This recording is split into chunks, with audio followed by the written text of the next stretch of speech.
Dinilai beban pekerjaan semakin pelik dan berat, Asosiasi Kepala Daerah meminta DPR dan pemerintah menaikkan gaji mereka. Sementara itu, Menteri Dalam Negeri Tito Karnavian menyebut membuka peluang merevisi PP nomor 109 tahun 2000.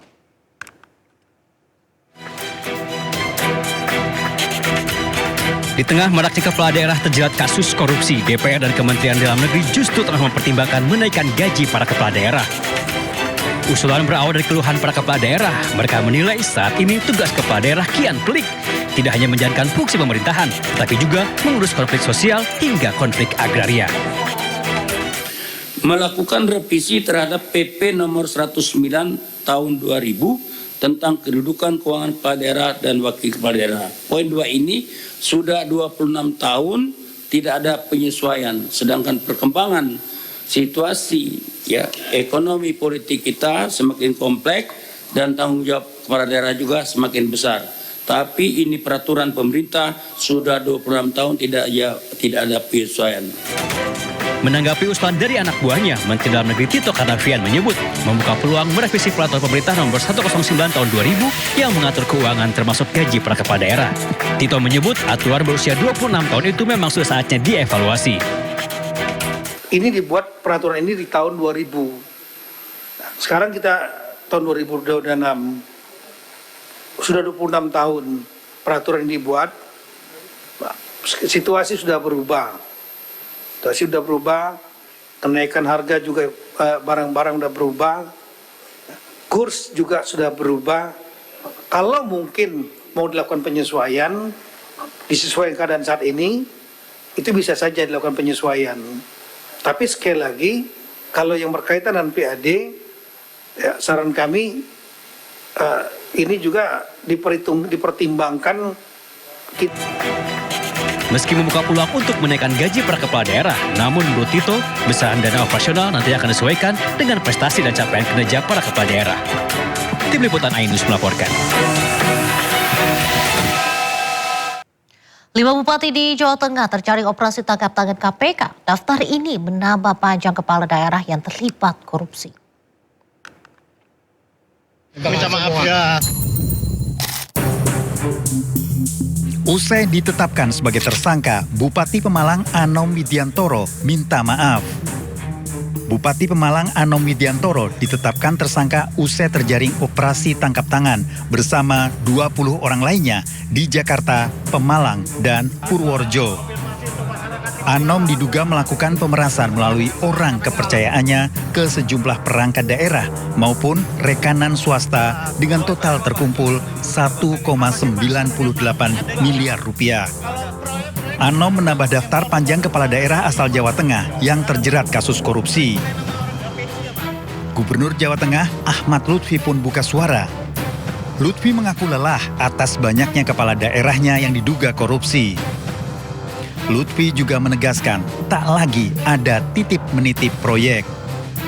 No titip tak tambahi, tagline jabatan kita no titip-titip, no jasa penitipan. Tidak ada titip dan tidak ada pakai jasa penitipan terkait jabatan. Kalau ada, jangankan KPK saya sendiri yang akan nindak. Pas panjang 2026 ada 11 di Provinsi Jawa Tengah belum ada, provinsi ya, sampai coba-coba menggunakan uang, apalagi bayar. Sebelumnya KPK juga menangkap Bupati Sukoharjo, Eti Suryani, pada 9 Juli 2026. Eti diduga terlibat pemerasan terhadap bawahannya. Tak hanya itu, pada 13 Maret 2026, Bupati Cilacap, Samsul Aulia Rahman, juga ditangkap KPK. Samsul diduga memeras setoran tunjangan hari raya di Pemda. Di bulan Maret juga, tepatnya 3 Maret 2026, KPK menangkap Bupati Pekalongan, Fadia Ar-Rafiq. Fadia diduga korupsi pengadaan jasa outsourcing dan proyek lain di Pemkab Pekalongan sepanjang 2023 hingga 2026. Selanjutnya ada Bupati Pati Sudewo yang menjadi tersangka dalam kasus pemerasan dalam pengisian jabatan perangkat desa. Sudewo juga diduga terlibat suap proyek pembangunan dan pemeliharaan jalur kereta api di bawah Kemenhub. Sudewo ditangkap pada 19 Januari 2026. Hingga kini, total ada 12 atau selusin bupati yang terjerat kasus korupsi. Mahalnya ongkos politik diduga menjadi penyebab maraknya kasus korupsi di daerah. Tim Liputan iNews melaporkan.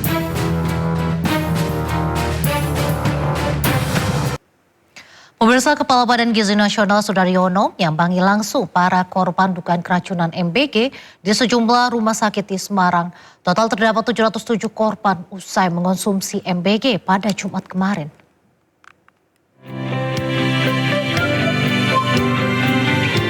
Kepala Badan Gizi Nasional Sudaryono menyambangi langsung para korban dugaan keracunan MBG di sejumlah rumah sakit di Semarang. Di antaranya di RS Permata Medika, RS Bakti Tamtama, dan RS Panti Wilasa Citarum. Kunjungan dilakukan untuk memastikan kondisi para korban yang totalnya mencapai 707 orang. Terdiri atas 693 siswa, 14 guru SMK Negeri 6 Semarang, usai menyantap MBG pada Jumat kemarin dengan gejala pusing, mual, muntah, dan diare. Gimana kondisinya? Siap, untuk hari ini kondisinya sudah baik Bapak. Tadi untuk saat ini sih keluhan-keluhan mual muntah diare sudah nggak ada. Tanda-tanda vitalnya juga sudah baik, terakhir tensi sudah normal ya Bapak ya, 112/96, nadi juga sudah baik, 95 kali per menit. Iya. Berdasarkan hasil investigasi awal, BGN menduga insiden dipicu oleh beberapa bahan makanan yang kini dalam proses pemeriksaan laboratorium, serta waktu memasak yang dilakukan terlalu dini sebelum makanan dikirimkan. Sudaryono memastikan pihaknya telah menjatuhkan sanksi berupa pemberhentian sementara atau suspend kepada Satuan Pelayanan Pembunuhan Gizi SPPG Karangturi yang melayani para penerima manfaat tersebut. Sementara itu, tabir dugaan korupsi di tubuh BGN semakin terbuka. Kali ini Kepala Badan Gizi Nasional Sudaryono mengungkap banyak rekening SPPG yang tidak jelas. Kepala BGN Sudaryono buka-bukaan terkait dugaan korupsi di Satuan Pelayanan Pembunuhan Gizi. Dari hasil penyelidikan sementara, ditemukan 414 rekening ganda atau bahkan belum beroperasi. Total dana yang ada di rekening ini mencapai sebesar sekitar 311,2 miliar rupiah. BGN pun langsung mengembalikan dana ini ke kas negara. Sudaryono pun menegaskan tidak ada SPPG yang kebal hukum. Kami telah menemukan adanya 400, bisa ditampilkan, 414 SPPG atau dapur yang rekeningnya itu kemudian rekeningnya either double atau rekeningnya dapurnya nggak ada atau dapurnya belum beroperasi. Sehingga kami mengembalikan uang negara, uang rakyat sebanyak 311 miliar 296.295.184 rupiah. Mahkamah Konstitusi memutuskan anggaran program MBG harus dipisah dari anggaran pendidikan. Kepala PGN tegaskan pelaksanaan program makan bergizi gratis tetap berjalan dan sumber anggaran diserahkan pada pemerintah.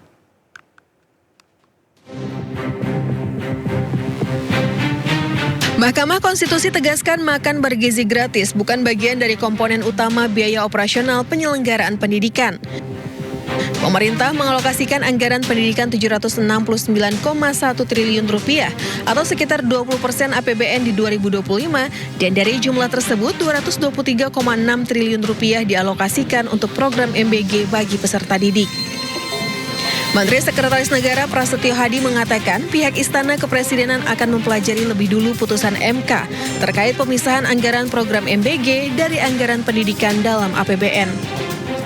Kami juga sudah mendapatkan informasi bahwa MK mengambil sebuah putusan, tapi memang yang pertama karena kami posisi sedang di luar kota secara resmi, kami belum menerima salinan keputusan tersebut dan tentu saja karena apapun keputusan MK tentu kita hormati, nanti akan kita pelajari karena bagaimanapun kalau berkenaan dengan masalah anggaran tentu kita tidak berdiri sendirian karena anggaran itu kan kita susun juga bersama-sama dengan teman-teman kita di DPR.